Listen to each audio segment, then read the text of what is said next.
రాజధాని అమరావతిలో 30% గ్రీనరీకి ఎక్కువ ప్రాధాన్యతను ఇస్తున్నామంటూ మంత్రి నారాయణ తెలిపారు. 133.3 కిలోమీటర్ల పరిధిలో ప్లాంటేషన్ ప్రణాళిక రూపొందించామని, ఇందుకు అనుగుణంగా వివిధ ప్రాంతాల్లో పార్కుల అభివృద్ధి చేపడుతున్నామని, శాఖమూరు, కృష్ణాయపాలెం, నీరుగొండలో గ్రీన్ అండ్ బ్లూ కాన్సెప్ట్ కు అనుగుణంగా ప్రత్యేక ప్రణాళిక రూపొందించామని అన్నారు.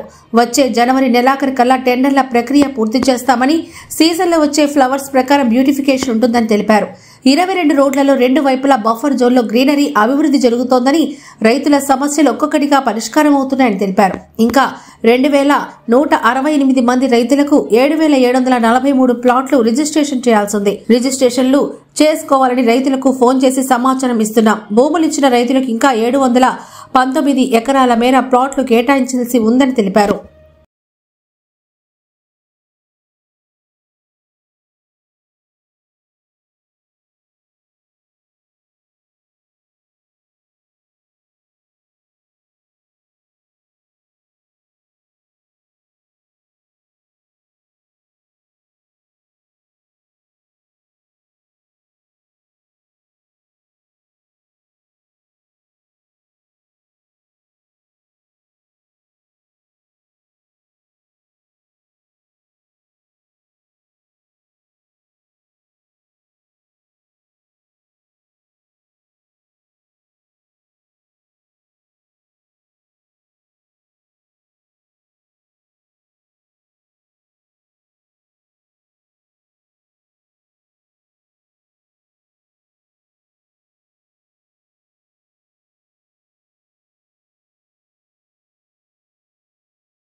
అందరికీ నమస్కారాలండి.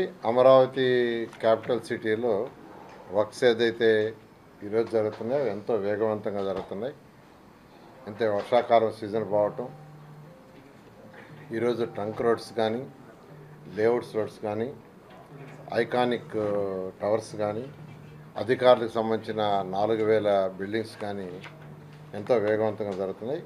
అయితే ఈ నేపథ్యంలో అమరావతి క్యాపిటల్ సిటీ ఏదైతే 217 చదరపు కిలోమీటర్ ఏరియా ఉందో దాంట్లో గ్రీన్ అండ్ బ్లూకి ముఖ్యమంత్రి గారు హై ప్రయారిటీ ఇచ్చి ఆల్మోస్ట్ 30% ఏరియాని గ్రీన్ అండ్ బ్లూగా పెట్టారు. గ్రీన్ అండ్ బ్లూ దానికి సంబంధించి యాక్చువల్గా ఈరోజు ఏడీసీ వాళ్ళు దీని మీద అనేక ప్లాన్లు చేశారు.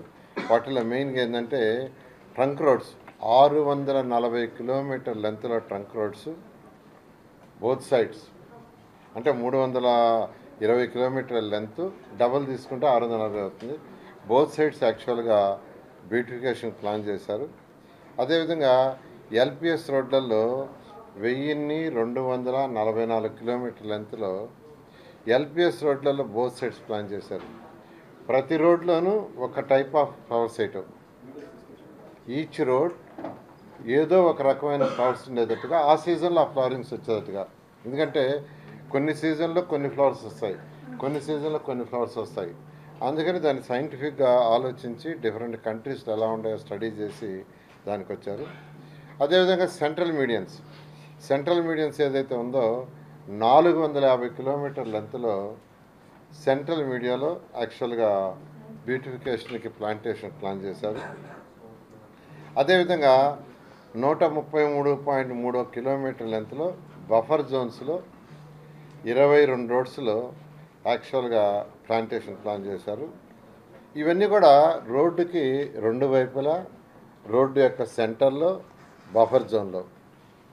ఇవి కాకుండా గ్రీనరీ డెవలప్ చేయడానికి పబ్లిక్ రిక్రియేషన్ పార్క్స్ అని 190 ఎకరాలతో శాఖమూరు పార్క్ డెవలప్ చేస్తున్నారు. శాఖమూరు పార్కు 190 ఎకరాలతో. అదేవిధంగా మల్కాపురం దగ్గర 21 ఏకర్స్తో మరొక రిక్రియేషన్ పార్క్ డెవలప్ చేస్తున్నారు. అది కాకుండా లంగ్ స్పేస్ పార్క్ అని 31 ఎకరాలతో అనంతవరం దగ్గర, అది కాకుండా బయోడైవర్సిటీ పార్కు 200 ఎకరాలతో కొరగల్లు దగ్గర, ఇది కాకుండా ఎల్పిఎస్ పార్కులు అంటే లేఅవుట్స్ ఏదైతే ఉన్నాయో ఆ లేఅవుట్స్లో 497 పార్కులు చిన్నవి మీడియమి డెవలప్ చేస్తున్నారు. ఇది కాకుండా కొండవీటి వాగు, పాలవాగు, గ్రావిటీ కెనాల్ 96.6 కిలోమీటర్ల లెంత్లో ఆ యొక్క కెనాల్స్కి బోత్ సైడ్స్ గ్రీనరీ డెవలప్ చేయడానికి నిర్ణయించారు. ఇది కాకుండా కృష్ణాయపాలెం, నీరుకొండ, కృష్ణాయపాలెంలో 71 ఎకరాలు, నీరుకొండలో 158 ఎకరాలతో రిజర్వాయర్స్, దాని యొక్క బ్యూటిఫికేషన్, రిజర్వాయర్ చుట్టూ ఏదైతే ఈరోజు నెక్లెస్ రోడ్ చుట్టూ ఎలా డెవలప్ చేశారో ఆ విధంగా ఈ కృష్ణాయపాలెం, నీరుకొండ రిజర్వాయర్స్ 2 డెవలప్ చేయదలుచుకున్నారు. ఇది కాకుండా మన ఉండవల్లి, నీరుకొండ, అనంతవరం ఈ మూడిట్లో 400 ఎకరాల్లో యాక్చువల్గా హిల్ రాక్స్. అదేవిధంగా ఒక 600 ఎకరాల్లో చిన్న చిన్న వాటర్ బాడీస్ ఆల్రెడీ ఉన్నాయి, గ్రామ కంఠాల్లో కావచ్చు, గ్రామ కంఠాల మధ్య కావచ్చు. ఇవన్నీ యాక్చువల్గా వెంటనే టేకప్ చేసేటట్టుగా రోడ్లు, trunk roads, LPS roads, buildings అయ్యే లోపల ఇవన్నీ పూర్తి చేయాలని ప్లాన్ చేశారు. ఇందులో పర్టికులర్గా శేఖమూరు పార్క్ తీసుకుంటే, శేఖమూరు పార్క్లో ఒక అమ్యూజ్మెంట్ పార్క్ పెడుతున్నాం. అమ్యూజ్మెంట్ పార్క్ డెవలప్ చేయడానికి 30 ఎకరాలు దానికి పెట్టారు. ఈ అమ్యూజ్మెంట్ పార్క్లో ఒకసారి డిఫరెంట్ యాక్టివిటీస్ ఉన్నాయి. ఆ డిఫరెంట్ యాక్టివిటీస్లో మనం తీసుకుంటే యాక్చువల్గా ఇది అమ్యూజ్మెంట్ పార్క్లో వస్తున్న డిఫరెంట్ ఐటమ్స్.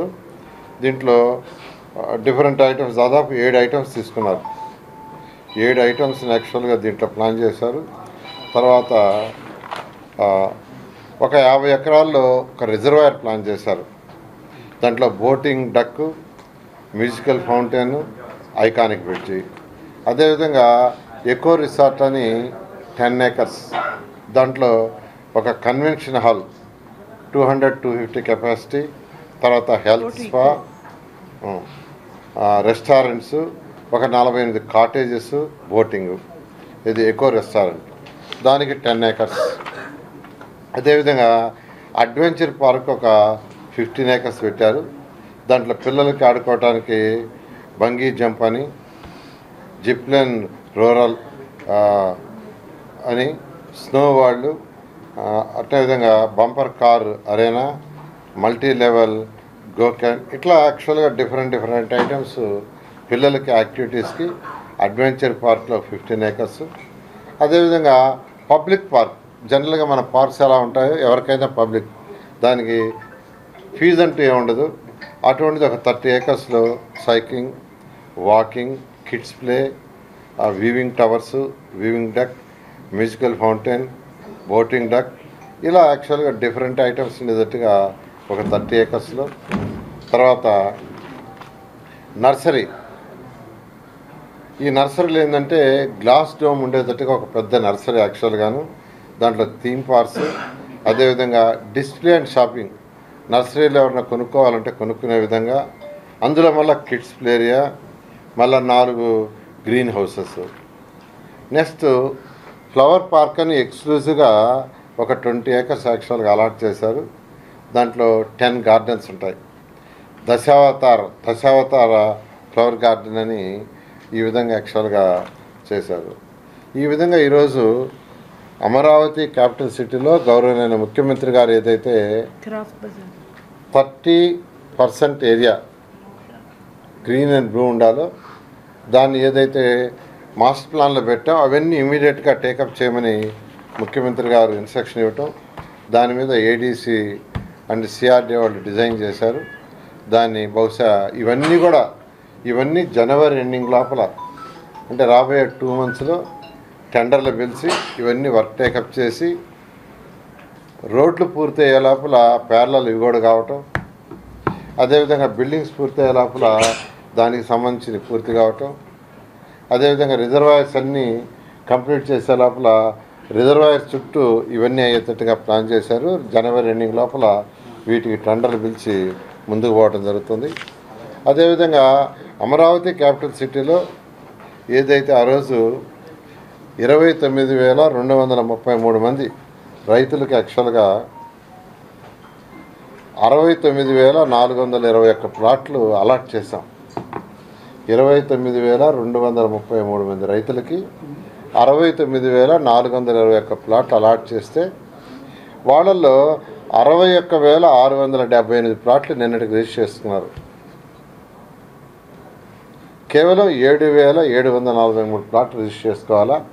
అది డైలీ 30-40 ప్లాట్లు రిజిస్టర్ చేసుకుంటున్నారు.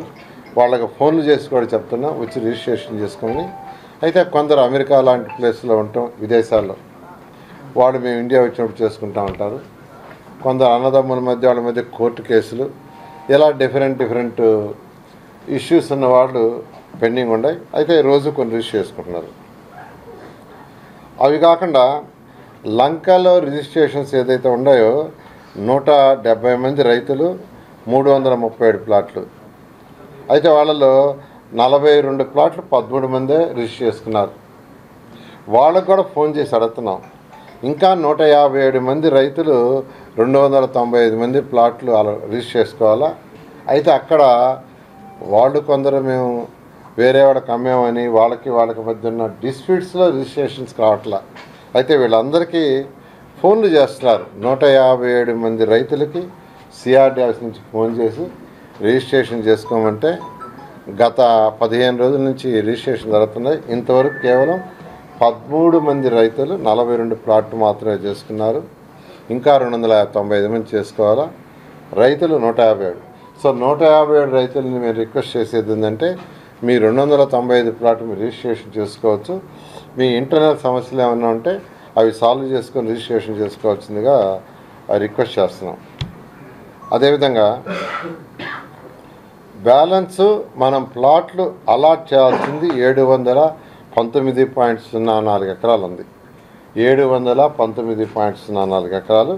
దానికి కూడా యాక్చువల్గా అంటే పెనుబాక ఉండవల్లి ఇంతవరకు లేఅవుట్ లేదు.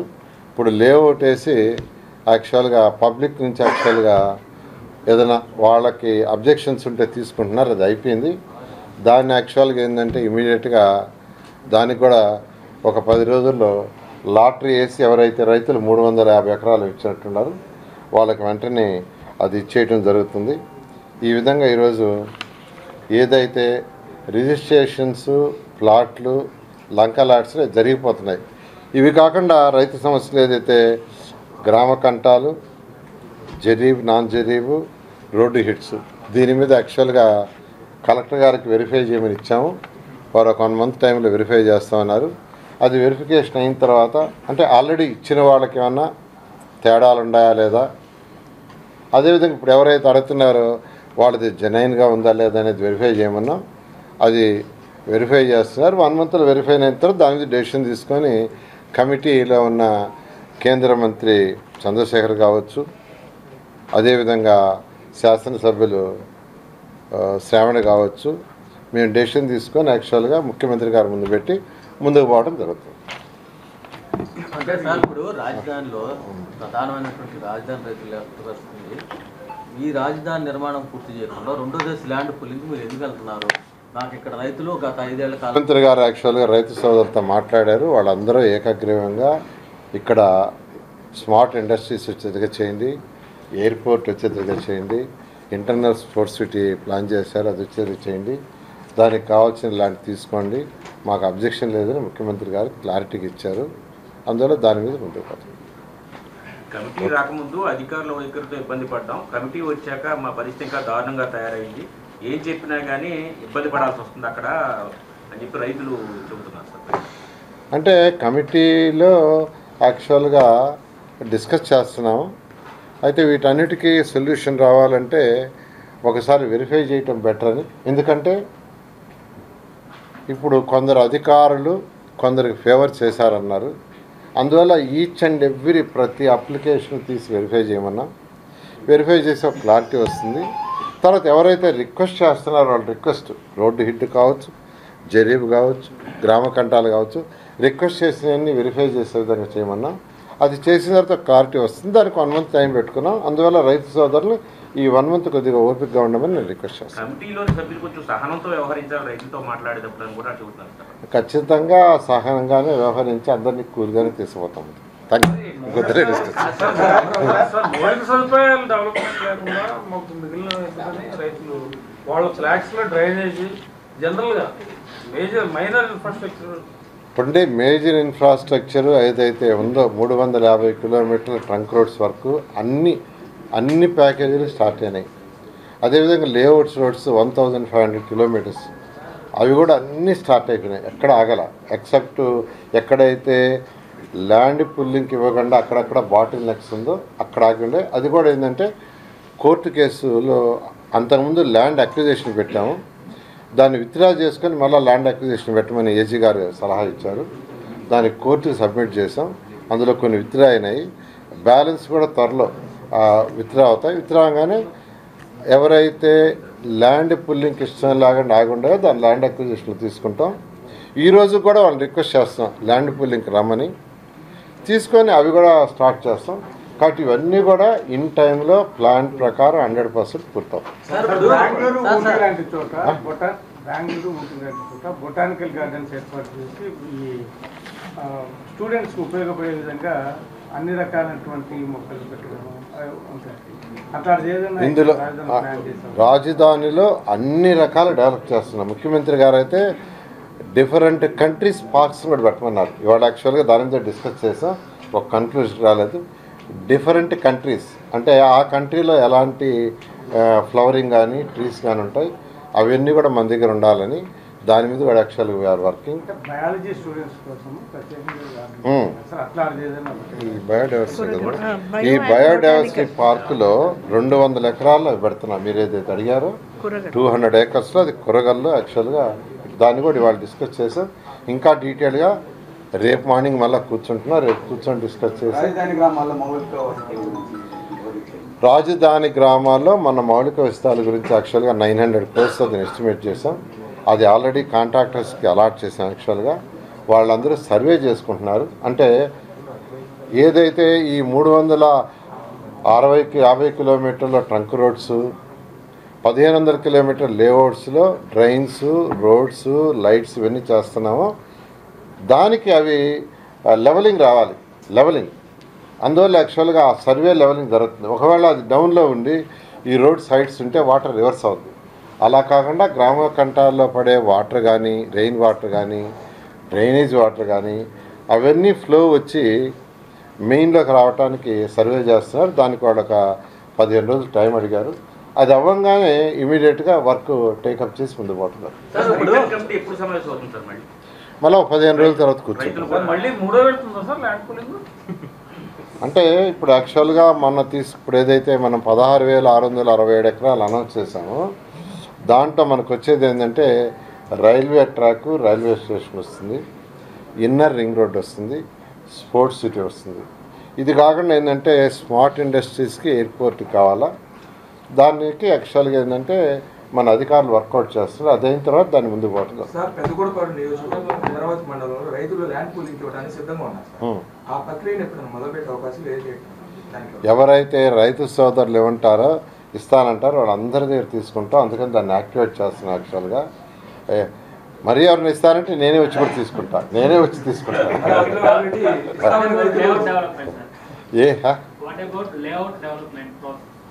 అదే కదా ఇప్పుడు చెప్పింది. లేఅవుట్ కదా ఇప్పుడు చెప్పింది. లేఅవుట్ రైతు సోదరు ఇక్కడ ఒక సెల్ పెడతాం. మన ఆఫీస్లో ఒక సెల్ పెడతాం. అప్పుడు పెట్టినట్టే ఒకరిని ఏ రైతు అయినా ఇస్తానని ఫోన్ చేస్తే నేనే 2014-19 లాగే ఈ మధ్య కూడా తీసుకున్నా. ఈ మధ్య కూడా నేను యాక్చువల్గా పోయి కొన్ని ఏరియాలో రైతు సోదరులు వాళ్ళని కలిసి తీసుకున్నా. అందువల్ల ఆ విధంగా తీసుకోవడం జరుగుతుంది. రాజధానిలో మీకు కావాల్సిన బిల్డింగ్లు మీకు కావాల్సిన రోడ్లు వేసుకుంటున్నారు కానీ రైతులకు బిల్డింగ్లు కట్టుకోవడానికి వాళ్ళకి పర్మిషన్లు ఎప్పుడు ఇస్తారో అసలు దాని సిస్టమ్ ఎప్పుడు ఎవరు అప్లై చేసుకున్నా పర్మిషన్లు ఇస్తారు. ఆల్రెడీ పర్మిషన్లు ఇస్తూ ఉండారు.